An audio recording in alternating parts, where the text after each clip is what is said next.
And thank you to Elon University and for Michael for bringing me in here. It's an honor to show in this space and to participate in this program with you guys.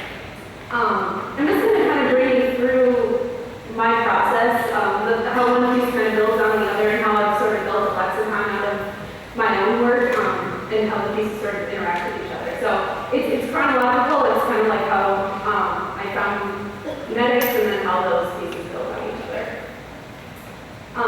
This is a photo from my graduate studio, and like Michael said, originally when I was making my work, I had tons of stuff happening in my studio. All these are balloons covered in like glue and plaster, and I was popping them and they were crinkling and they were breaking. I thought it was really beautiful, amazing. And then I would show it to other people. I have people in my studio or critiques, and it never quite translated to the people that I was showing it to. And I didn't understand why that carcass of that action wasn't translating necessarily. Around the same time, I was also doing a photography series. So I was really interested in the way these spaces, especially in fashion magazines where they're really surreal and really moody spaces, when you collapse, with light behind it, and you collapse the two sides of the page, to me they sort of were these surreal spaces that existed in real life. So it was, I did probably like 300 of these photos. Like I was always looking for these interesting combinations, and, sticking things on the window. I started to play around with adding my own light, like that's like some wild refraction, and I just thought they were really interesting. And also here's another artist that I was looking at. This is Extra's work. And the thing that I really was drawn to about her work was this, like how you really can't pin down where this person is or who this person is. She's adolescent, she's not grown, she's not a child, she's not in the water, but she's not on land. She's kind of at this like precipice, this point where she's kind of nothing and everything all at one time. The first time I showed my work in motion, this is when things kind of started to make sense for me. So these balloons are covered in adhesive, like a latex, there's some polyurethane, and I painted it on there. And then during the course of the opening, they were crinkling down, and everyone could hear the popping. And I shared the process for the first time, and it was, not that it matters how people receive your work, but I felt like finally the viewer was getting to partake in something that I was enjoying. And then shortly after that, I found my first motor. These are all still from grad school. There was a colleague of mine who used these little microwave turntable motors, which I'm still using in my work. You see them around the gallery. So I borrowed one from her, and I found a sour cream lid. I had this idea that I wanted to make this pull string go up and down, because that's what they do, right?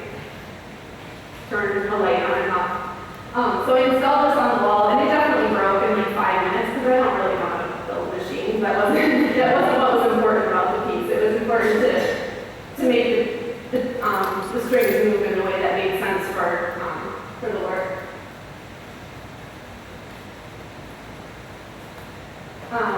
And I should also say, so I had access to a laser cutter, and I cut tons and tons of these little strings, and I put them on, or these little tips. It's based on, a pull string tip, and I had them sitting around my studio probably for like 3 months going, okay, I like this object, but what am I going to do with it? They were getting tangled on the floor, and they were getting hung from the ceiling.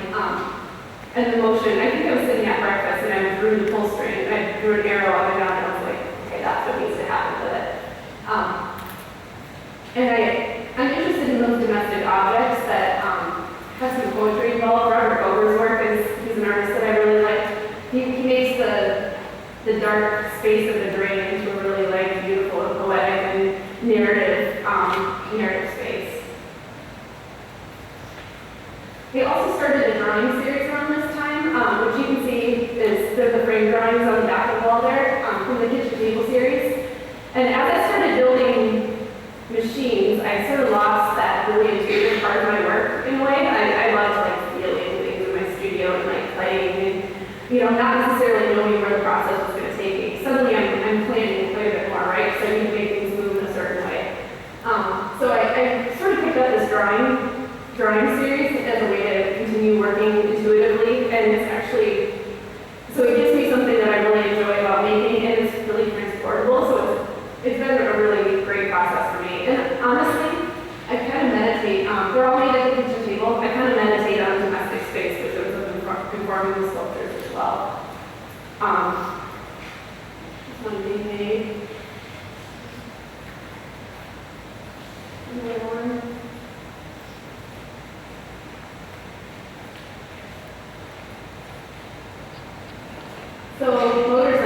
entered my work. And I just started kind of giving myself assignments in a way. I was like, what's the thing that I'd like really like to see? I have no idea how I'm going to make this thing. So I decided a double Dutch jump rope machine was something that I would be interested in seeing. You know, to talk about play, there's presence in the spaces where people would be playing with these ropes, right? There's like the two people spinning and the one in the middle. So replacing those with a machine is something that I was interested in kind of messing around with. So here's the mock-up. And then I built a full-scale version as well.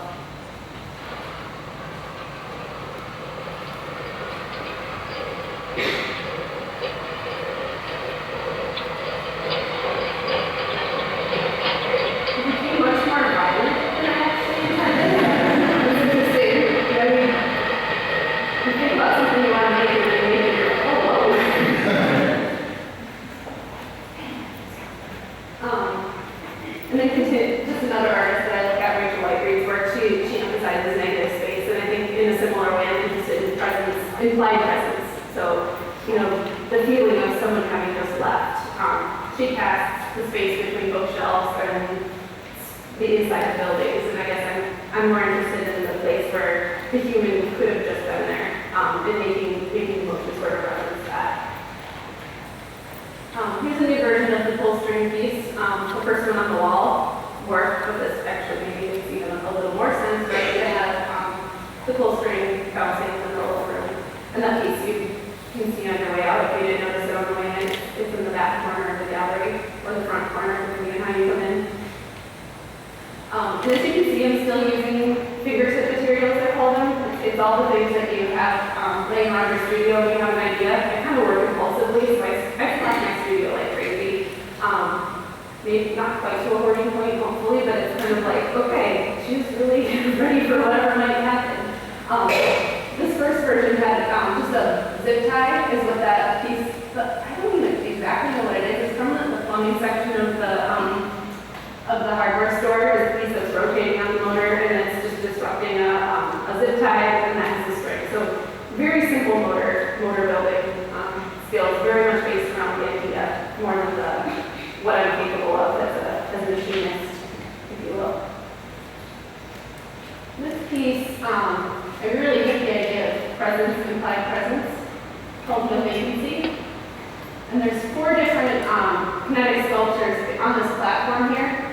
So the platform I installed, and then it gives me a place to put the kinetics underneath, as well as sort of addressing issues, sculptural issues of the pedestal, and you know what that means. Standing on a sculpture is pretty interesting, I think. So the pull string that you've seen before is going up and down. There's a little cigarette smoking, as if someone had just left it there. Actually scared one of the people working at the museum. They were like, wait, something's on fire over there. Smoking mirrors. The bubbles gurgling from under the floor. I have been playing with soap as an idea of cleansing, and then also possibility. So I guess in the piece on the wall there, we have bubbles coming out of a little hole in the wall. I want you to think about that space that we can't access. I want you to think like, wow, what could be in there? So it's kind of this mystical, magical thing, tendency, as well as playful. And then the bucket, actually I had a dehumidifier mounted in the ceiling. This gallery wasn't all that well, or all that time in control, because I was able to pull moisture out of the air. And that drifted into a bucket, which was heated, and it sizzled back up. So it kind of created this water cycle, as well as a tapping, which I really enjoyed that tapping in the space, because it kind of referenced time. And then it had a really hollow sound to it as well. And then continuing with that idea of just miss somebody, or hot on the scent, if you will. This piece was installed at a gallery in Holland, Michigan, where I live. And I just kind of worked off of the architecture, so I pulled, let's go do that one more time. This slide just kind of shows the places where the implied presence is kind of starting to build up, like that idea where I'm always sort of messing around with how I can imply that someone had just been there. And then I'm showing the photograph to you guys. I actually, so those really kind of never went anywhere. It was sort of a studio practice thing that like kind of ended, but I did use those spaces as inspiration to kind of create these like surreal spaces. I don't do a lot of performance work. I think the idea has to be good enough. I'm not like looking for that performance piece necessarily, but this piece, I created dough basically in a gallery for an entire night. It was just like a like kind of a short-lived show where they had artists rotating through. So I just did my installation for a night, and I just made as much bread dough as I possibly could. So instead of having the motors cycling, like I often use repetition as a way to show like things moving on and on. In this case, I was kind of part of the machine, if you will. I made myself stay on this little platform, and as I was kneading, it was creaking, so there was scent and there was sound, and it was just all of this effort going into something sort of pointless, because afterwards the dough would just get discarded, and then it was this kind of living, growing accumulation of domestic formlessness, I guess, in a way.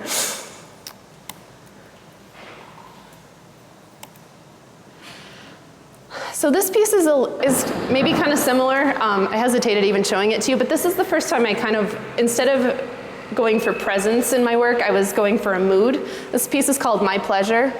And I was playing around with the idea of that kind of, instead of, you're happy to help somebody, but maybe when you say my pleasure, you could be gritting your teeth underneath that, like overly polite,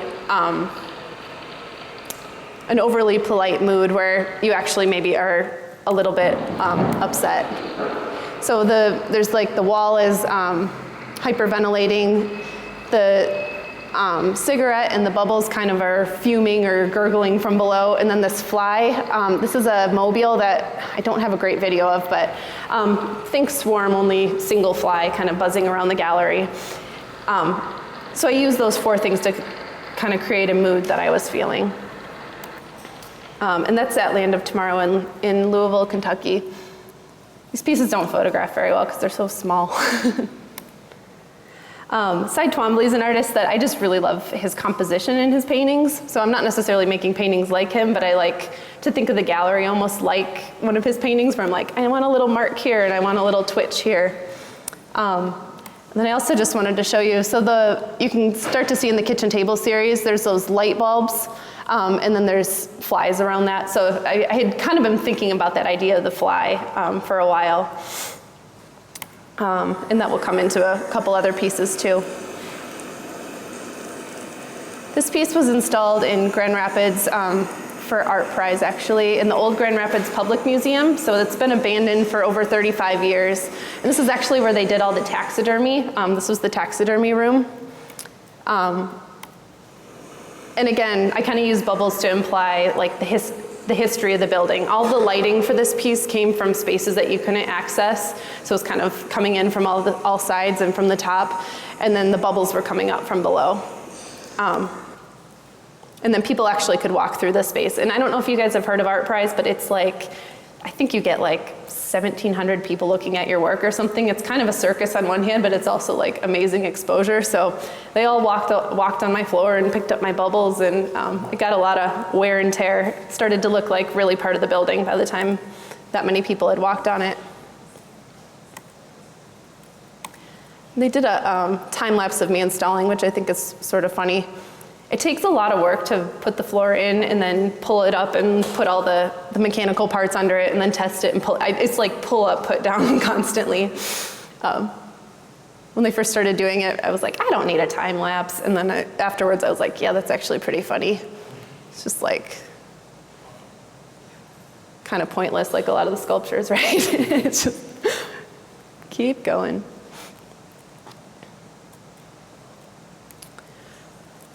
You know, I'm going to skip this for the sake of time here. Done It, which is in the back corner, also front corner, whatever. As on your way out, you can see that piece. This was a studio challenge I gave myself to say, can you make a sculpture that doesn't move but still has a lot of gesture involved? So I was trying to play with it. Ways to challenge myself. I actually honestly was starting to get a little bit sick of mocking up motors every time. So I was like, let's see what you can do without motors. And I'm not a violent person. I actually get that question a lot, or my husband, people will be like, man, are you okay? Like she stabbed the wall. And I was just more interested in the fact that it was such a poignant gesture, and it actually scares me a little bit, so that's why I thought it was interesting. And this is an artist, C.L. Floyer. So this piece is called Solo. I feel like there's a lot of poignancy to this piece as well. It's just a microphone stand with a hairbrush on it. You don't necessarily need a lot to make an interesting piece. Still life, this is maybe my favorite iteration of still life. I've never put two of them together, still life and balance. Again, just trying to play with ways to find balance and gesture without motors. So I usually collect things from either my trip, my studio, my home, or the gallery, and it all kind of, they become dependent on each other as well as opposed to each other. Each object becomes really important. I'll quickly tell you, these drawings went on the road. So the kitchen table series, we actually got a little RV and drove down the road. And I was just interested to see what would happen when the kitchen table was moving. You can't tell a ton, but I think there is a lot more centeredness to these drawings, you know, because I'm in this space that everything's passing by. So I just thought I was interested, since they come from such an intuitive place, you know, how would that affect it? And it was a blast. Really enjoyed the kitchen table series on the road. A few of them are from around here, actually. We did a road trip through on the East Coast, starting in Savannah up to Washington, D.C. So there's an Ocracoke one. I'm gonna skip this because I don't want to go too long, you guys. I'm gonna try to keep it short. This is the inspiration for the swarm piece. You ever see bugs get lit up? Like, usually when the sun's going down and they're just kind of flying together in this little interdependent swarm, and they're backlit and they almost look like confetti or like glitter or something like that. Like, they become really beautiful. So I made my own version of that. This was the biggest one I've ever done. This was at the museum that Michael was referencing, at the Eli and Edith Broad Art Museum in Michigan State University. I couldn't even take it home. It was like I had to make the entire thing on site and then just collapse it when it was done, which was kind of gut-wrenching, but it just so webby and tangly. The pieces here, they're fishing sinkers covered in black wax, but I'm actually really particular that the wax is from over the hill birthday candles, because I think there's something interesting about aging and deterioration and flies, and to me that all kind of goes together.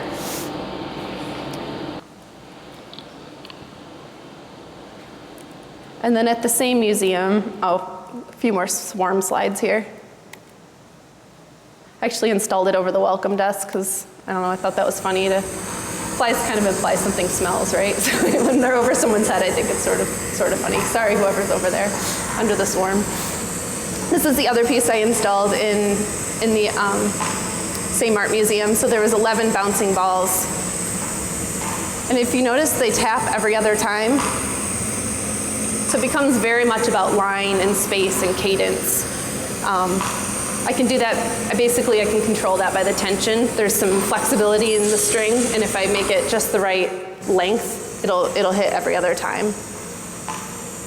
We actually have, so I think the one here, they hit 2 times, each one hits twice. So I can kind of play around with that. This was the inspiration for that piece. I wanted to show time passing and boredom, and I was watching, I don't even really watch cartoons, but I was watching the Pink Panther, and while the villain was waiting to mix up some poisonous drink, he was waiting for the blender, he went like this with one of those paddleboard things, and I was like, that's funny. So that's the red ball, that's where that came from.